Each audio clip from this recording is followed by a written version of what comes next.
Hello, my name is Carlie from carlie.me, and here is my current art journal that I'm working on. So for today's video I'm talking about Gesso primer here that I'm showing you. And what Gesso basically is a it's like a paint, you could say, but it's a bit grittier and provides like a nice thick layer on your page. What this does is it can thicken up your page. It also provides a really nice surface, a porous surface for you to paint or paste or whatever on. So I highly recommend using a Gesso primer when you start working on your art journal pages. Now what you can see me doing here is all I'm doing is just painting it on my page.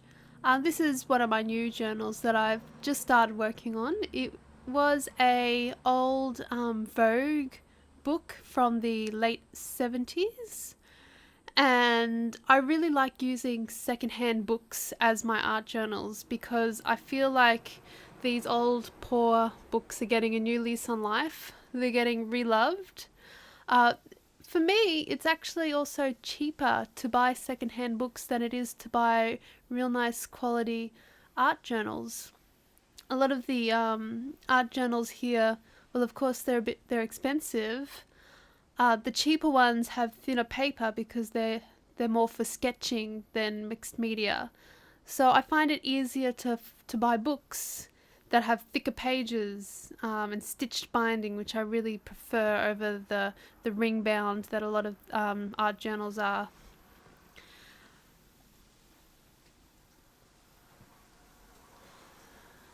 So as you can see here, I'm just layering on the gesso with a paintbrush.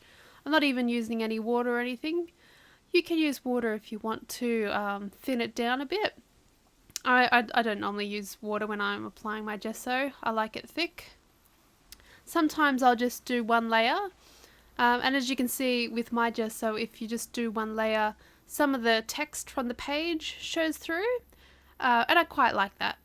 But also sometimes I let it dry between layers and do a couple of layers if I want a white, crisp white background to start off with. Now the page to one side, the first page I did, you can see it's a bit bubbly. That's because I've actually done some gluing on the back, some collaging, and it's just warped the paper a bit, and I honestly do not care that that's happened. I quite like that, so it doesn't worry me. This is my art journal. I just be free and play with it. It doesn't have to be a perfect piece of art. So yeah, what Gesso does, I think I explained this before, it's a little bit gritty, so it provides a more porous surface for you to paint on. If you have shiny paper, it can be sometimes hard for your stuff to stick down easily, so it just provides a really nice surface to work on. So it's a great way to start off any art journal page. Anyway, this has been me, Carlie. Please subscribe and like, and I'll see you next time. Thanks.